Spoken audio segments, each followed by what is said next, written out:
Okay then, peoples. We watching Raising Kanan Season 2 these days.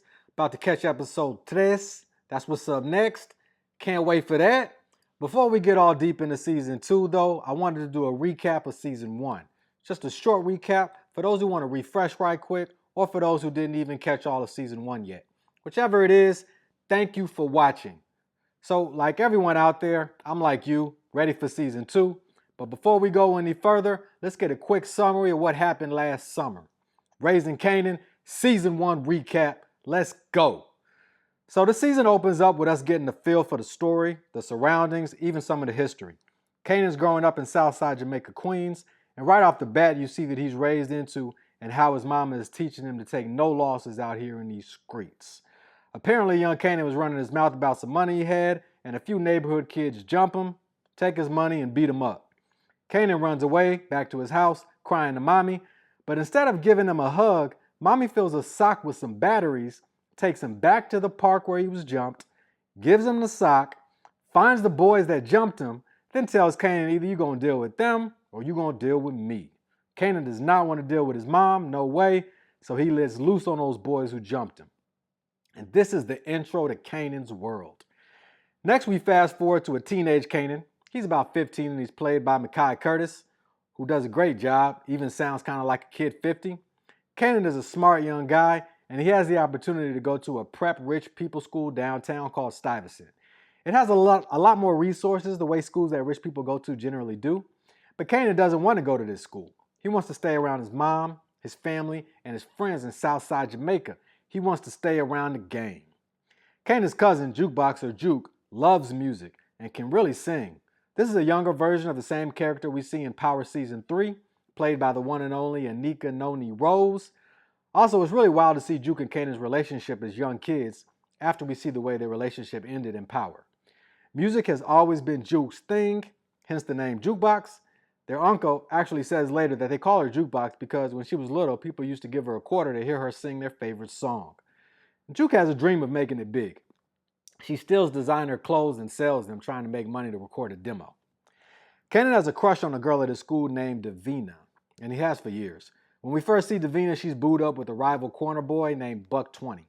Famous, short for Puerto Rican Famous, is one of the Kanan's best friends. Famous loves to rap. He's the comic relief in his first season, always rapping, always cracking jokes, and having a good time. Kanan's mom, Rock, short for Raquel, is the queen of their crew. And her two brothers, Kanan's uncles, Lulu, the youngest, and Marvin, the oldest, are the muscle. They're like Rock's lieutenants.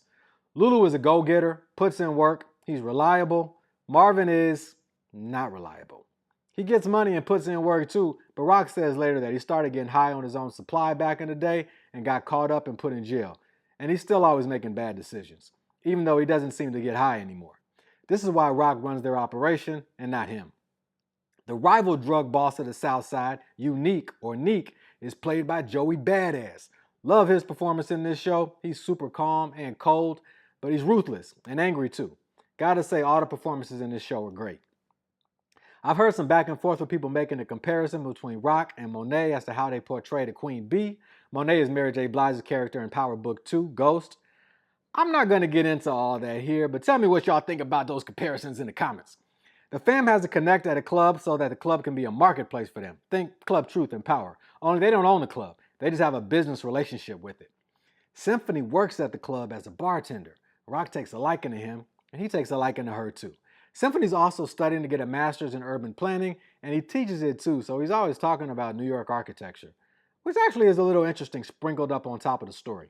Just to know who Rock is, she gets into an argument with Tony, a white lady kind of running the club, and then the next scene, Rock sends someone to Tony's place to put Tony's chihuahua in the microwave. Wow. Now that's a glizzy. One of the restaurants the fam hangs out at regularly is called Lamont's Diner, and they actually meet there every Wednesday night for dinner too. Famous shows up one night and brings his sister Jessica, and she later becomes Lulu's girl. On that same night, after dinner at Lamont's, some of Unique's people drive by and start shooting. They're really just shooting in the air to send a message, but understandably the fans still think it's a violation, and also that it wasn't their first violation. Rock and Unique have a meeting where they agree to split up some territory, but no one tells Kanan because he's not really involved with the business yet, even though he wants to be. So Kanan hears that Buck 20 and a few others are hustling on what he thinks is his mom's corner, and he and his friend D-Wiz roll up on them and light up Buck 20. X him out. When Rock hears this, she gets on Kanan, telling him that she had given Unique that block and that he was wrong. But then, right after this discussion, Kanan takes the trash out, and some of Unique's folks drive by spraying at him. Mom comes out shooting back, and the would-be assassins drive away. Enter Detective Malcolm Howard, played by Omar Epps. He's the cop on the block, and we later find out he's a little more than that. He has a rookie partner also named Detective Burke. So Rock kind of goes and squashes the thing with Unique again. She gives up some blocks, but there are still friends of Buck out on these streets who want to get revenge for Buck getting killed. Rock knows this, so the first episode ends with her bringing Kanan into the business and knowing that she has to teach him how to protect himself. In episode 2, Kanan starts pushing up on Davina now that Buck 20's gone.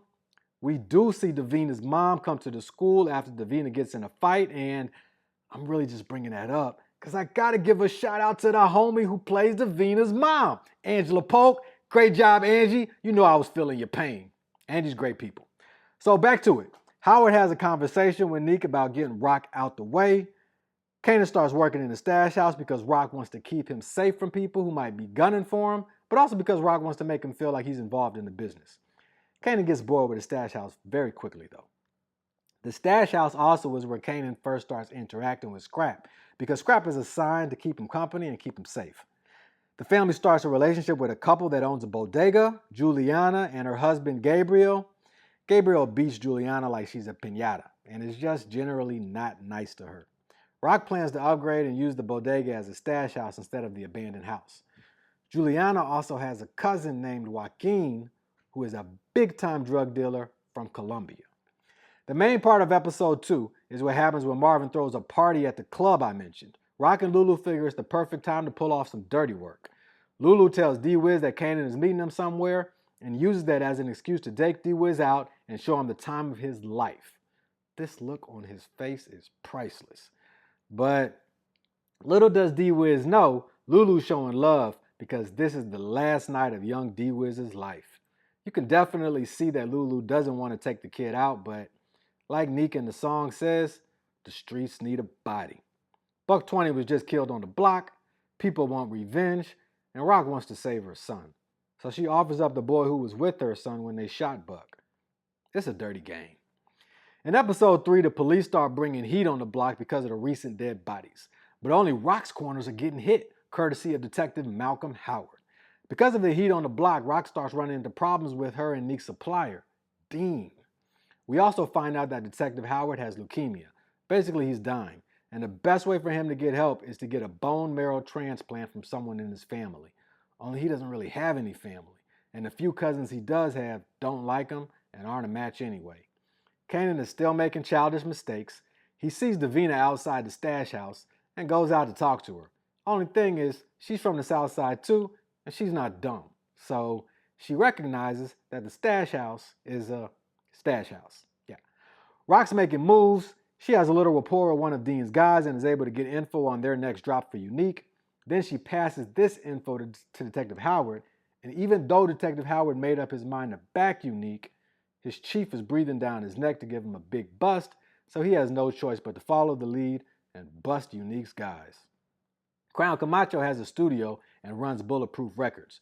Lulu and Jessica roll up in the studio because Lulu is dropping some powder off for Crown. We see Lulu knows his way around the studio a little. Lou says his dad used to do some recording, and he keeps up by reading some magazines. Jessica also sees Crown as a way to help her little brother Famous get on. Kanan convinces Marvin to let him sell some drugs, even though they both know Rock would be 100% against it. Kanan starts slanging a little, and we see Juke dropping some street knowledge on him too. This pattern with Kanan and Marvin is a recurring theme in this season. Kanan talks Marvin into letting him do something, Rock finds out, and both of them get in trouble. Jessica starts putting some ideas in Lulu's head about him going legit and using the money that he has to go into music. Ain't nothing wrong with a good woman who believes in you though. Kanan kisses Davina, and then to end off episode 3, we have the bust at Neek's re-up. The conversation that his dope boys are having while they're waiting on the drop is hilarious too. First they're talking about Paula Abdul, then one of the dudes actually starts singing her song. It's classic. Rock and Kanan also spend some time with D-Wiz's mom, and Kanan and D-Wiz's mom have no idea Rock is the reason D-Wiz is dead. Episode 4 opens up on just some gruesomeness, as Unique puts in work on his own crew. He blames one of his people for 12 getting a drop on them because the guy was getting high. Neek decides to make an example out of him. We're told that Unique and this guy had been friends since they were little kids too. It's a dirty game. So now with everything going on, Dean doesn't want to do drops for Rock or Unique, which causes the streets to dry up. While introducing Kanan to the game, Rock also keeps on Kanan about keeping his grades up. She sees the grades slipping, takes him out of the stash house, and puts him in a Saturday class that Symphony is teaching. Famous starts working with Camacho on his music, courtesy of Jess, which Lou isn't feeling at all. Davina's mom, Angie, is on drugs, and Unique offers to pay for her mom to go to a nice rehab facility in exchange for a little info. This is a real pressure point for Davina, obviously, and even though Davina's wrong for telling, Neek gets information about the fam stash house. Marvin gets the job of moving everything from the stash house to the new spot at the bodega. He tries to get Scrappy to help him, but Scrappy's sick, so Marvin gets Kanan to help him. Rock, always making moves, starts looking at a couple apartments in the projects to be her new stash house. Famous gets a spot in Crown's Bulletproof Record showcase. Famous also tells Juke to record something so she can get in on the showcase. Juke focuses even more on getting money to pay for her studio time since she's not getting hooked up from an older sibling like Famous is. Unique and his right hand, Worrell, stake out the fam stash house at the same time Marvin and Kanan are moving everything to the bodega. When Marvin takes a load to the bodega, leaving Kanan there by himself, Neek's guys run in and hold Kanan at gunpoint while they start robbing the stash. Marvin comes back before they finish, crashes into their van, and lets off some shots, but they get away with like half the stash. One guy is still inside with a gun to Kanan. Marvin comes in, kills the guy, and the guy's blood splatters all over Kanan, which then makes Kanan throw up. They both agree not to tell Rock that Kanan was there, but at the end of the episode, Rock is cleaning Kanan's room. She looks under his bed and finds the blood-splattered shirt he had on when the stash house got robbed. She can put two and two together and figures out that Kanan was there when it happened. In episode 5, Rock confronts Kanan about being at the stash house after she told him not to be. Then she confronts Marvin and really gets on him about it. After Rock leaves, Lulu's just shaking his head at the mess Marvin made and starts to poke at him. Outside the house, the brothers' conversation starts to get heated, and they end up on the ground tussling when the police roll by and tell them to tighten up. Juke and Kanan get into an argument too. Juke really just points out the truth that it was probably Davina that told Unique about the stash house, and it was. But since Davina's got Kanan's nose open, that's the last thing Kanan wants to hear. And because it's his fault, she even knew where the stash house was. So he counters that he thinks Scrappy is the one who snitched. Juke's like, hell nah. But Kanan ignores her and rolls up on Scrappy on the block. What Kanan doesn't know is that Detective Howard and Detective Burke are following Kanan. Kanan accuses Scrap to his face, and the two start fighting. Then Detective Howard and Detective Burke come break the fight up, arrest Kanan and Scrap, and take them both to the station.